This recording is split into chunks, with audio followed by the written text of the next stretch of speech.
This is a video about the dark night of the soul, which doesn't romanticize your mental health crisis or tickle your spiritual ego into a dysregulated and dissociated state of grandiosity.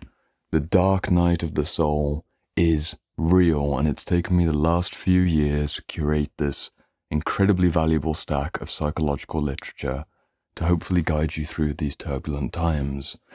I'm going to be going into this in way more detail. I've organized this from accessible to advanced, pinned a comment at the top of the comment section on this video, and if you stop watching right now, honestly, if you stopped watching right now and picked up these books and spent time learning from these teachers, then I am happy and I've done my job. Let me put these down. It's probably obvious that I'm not interested in vague mystical sentiments about light work or initiation or elevating spiritual synchronicity to something like a salvational special star to guide you through the darkness. I've personally suffered from these very destabilizing states, and I lost a friend who took their life on the train tracks, and I get messages every single week, multiple times per week, from people who are actively agonized and suffering through this very uncertain and disturbing period of time. My ultimate intention with this video, in addition to highlighting these books as truly some of the most valuable guides you could come across, is to emphasize that we can mature our consciousness at the highest and lowest levels, but we're going to need a double-wedded approach to getting through the dark night of the soul experience. And this namely is firstly self-education and psychoeducation at the highest level, and secondly a devotion to physical conditioning and grounding work in everyday reality. This twin thread of high-level self-study and going to the gym and spending time in nature and lifting heavy weights to literally ground yourself in reality will hopefully help us to work at the ethereal and the most material to bring you back to a place of serenity and centeredness. That's also ultimately my intention with this video. I am not going to be able to cover all of this information in depth. I'm not trying to make a video where I explain to you the different stages of the dark night of the soul. I trust that you are an adult with an adult brain and an adult consciousness, and that you can go to the comment section, look at which books resonate with you, and do the research for yourself. The reason I'm making this video is in response to a question I received recently from Averting Apathy, which I'm going to put up on the screen. Haven't got it with me, but I love the name and I love the question, so here we are. Where do we begin? Let's begin with the books. Tell you what, I'm going to satisfy the YouTube entertainment just so you know that I know what I'm talking about and that I'm not some random guy on the internet. I'm going to bring out a nice Carl Jung quote from the Red Book, which will solidify my expertise as someone worth listening to, and la-di-da, now we can all pay attention.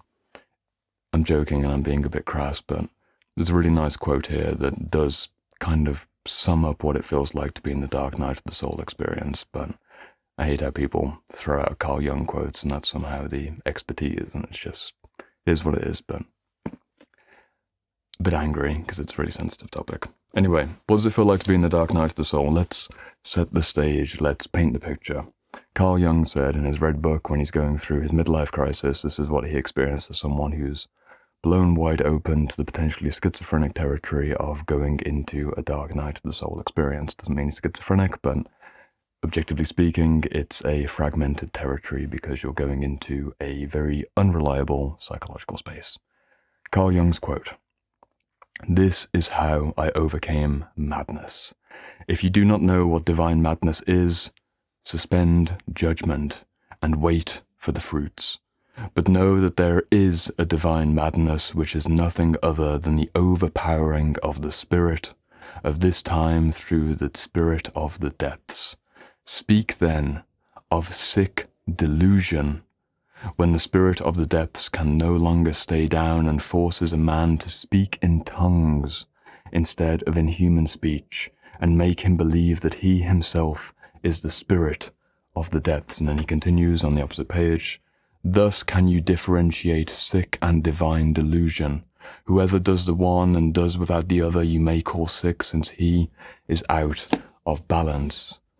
That's enough, Carl Jung. You're already familiar with the emotional states of being in the dark night of the soul. Let's create something tangible which you can take with you. Gonna go back to the book stack. Hopefully you can see this. So what I've done here is I have, hopefully that comes up, I've curated into 3 bands of accessible, intermediate, and advanced reads, depending on where you're at in terms of your study and the depths that you've already explored so far. I'm not sure where we can take this. I suppose we'll just take it by going through the books at the general stage. Honestly, this is the book that you've probably seen, Thomas More's The Dark Night of the Soul. This is a good book to begin with, but actually I would recommend the classic Stanislav Grof, Transpersonal Psychology, Spiritual Emergency.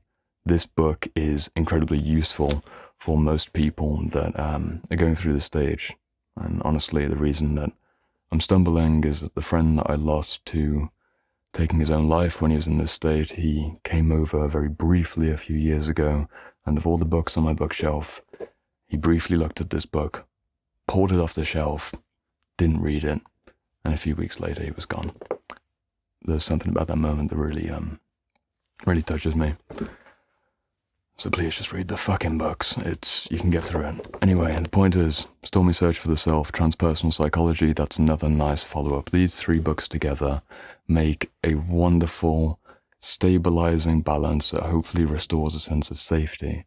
Because what's happening as we're educating ourselves about the dark night of the soul experience is that we're kind of surveying the landscape. We're understanding what it means to be going through the experience, and through recognition that it's not something which is happening to just us personally, but it's actually more of that archetypal story which some people go through.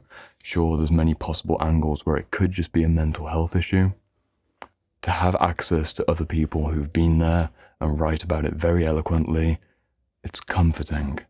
It's comforting because information itself can be clarifying, illuminating, and in that illumination, it's a little less dark. Once you've read these books, I recommend going to the intermediate stage, and this is where we get a bit more Jungian and a bit more transpersonal in depth.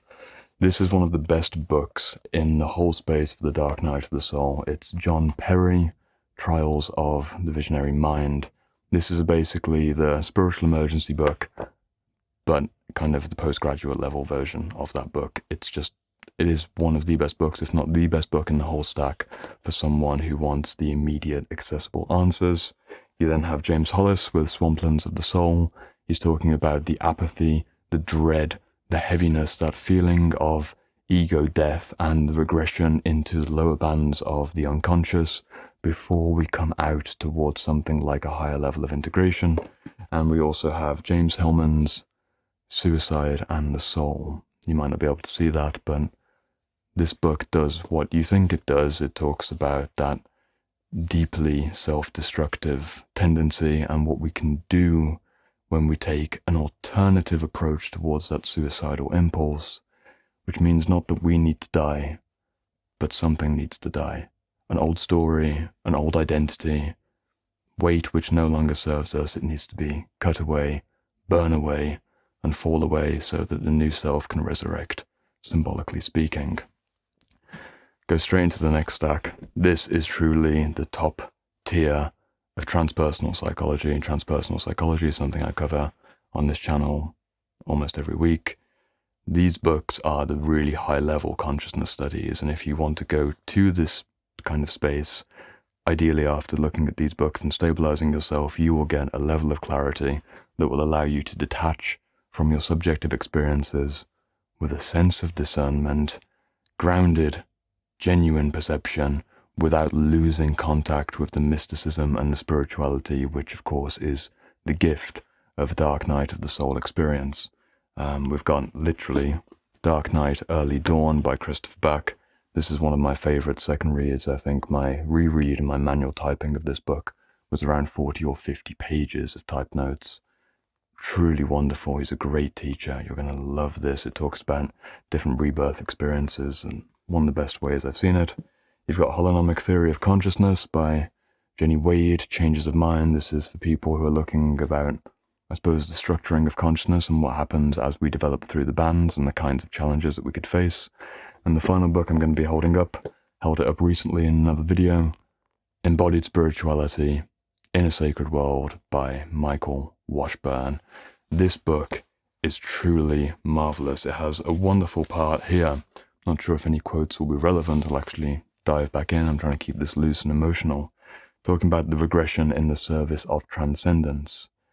I'll slow it down.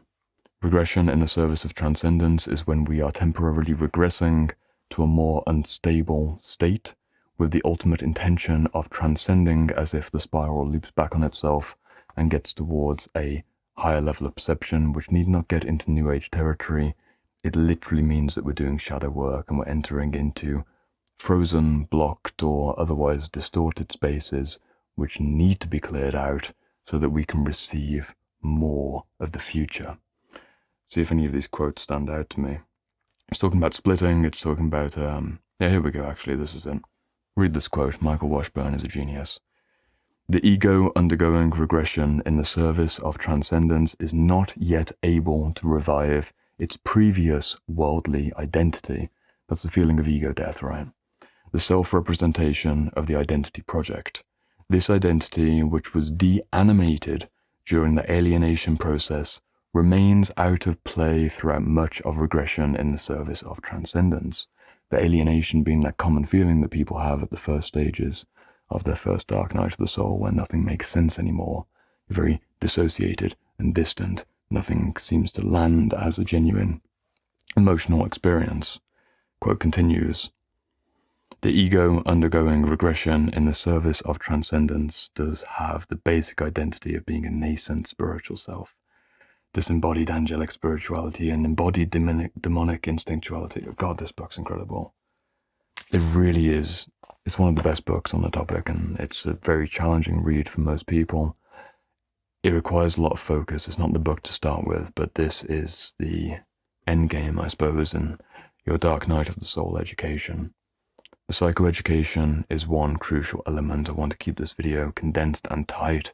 Please, if you've been watching this channel and you haven't bought books already, this is the time to buy some of these books. Maybe 2 books from each category: Spiritual Emergency, Stormy Search for the Self, Visionary Mind, Swamplands of the Soul, Dark Night, Early Dawn, and Embodied Spirituality in the Sacred World. They would be my picks. There's 6 books right there. For the sake of, I don't know, $100, $150, and a couple dozen hours of your time, you can not only literally avert apathy, which is the title of the person who asked the question today, the reason I'm making this video. It's a wonderful loop. You can educate yourself and you become powerful and you can genuinely help others on the other side of this very turbulent experience. But the way that I truly, honestly recommend that you go about doing this is both the education and going to the gym and getting into nature. I'm not trying to condescend you, but I've worked one-to-one with people who are going through this experience multiple times throughout the last few years at very intense, very unsettling moments. And every single time when they get to the gym and they eat a little bit heavier and they put weight literally on their back. When I was going through this experience, I had to put barbells on my back. I had to do squats. I had to do deadlifts. I had to do farmer walks where you carry weight. It literally grounds you. The energy is coming all the way up here. Bring it down into your heart. Bring it into your limbs. Bring it into the extremities. And if you want the full esoteric angle on the different chakric bodies and auric perspectives, I'm sure you can find that on the internet.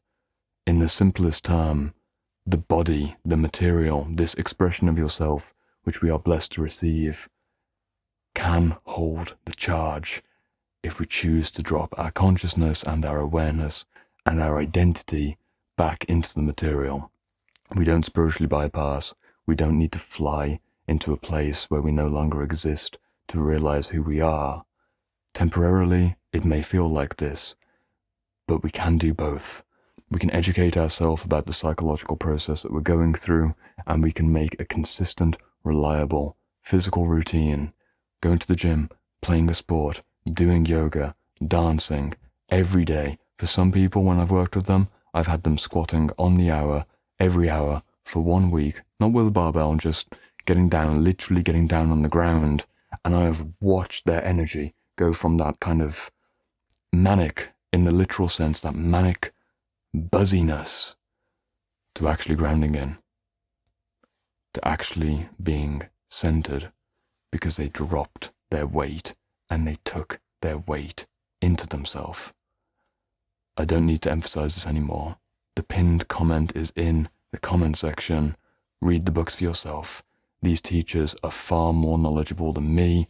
I have learned so much from them, and you can get through this experience. I want you to feel safe, solid, and hopeful for the future. I can't do too much in a 12, 13, 14-minute video. These books will do more when you sit down and focus on them. Single-pointed focus, make the time, 1 hour, 2 hours per day. It does get better, and your power will be revealed to you, but only if you put in the work to translate what's happening via the psychoeducation. And go to the gym, please. Please go to the gym. Please get out in nature. Love this vessel, and more will flow in the right timing. You've got this. If you're interested in another video, of course, there's one over here. I'm not sure what it's on, but I'm here for you. I answer all comments, and yeah, I hope this helped. Bit of an emotional video, but we're doing it.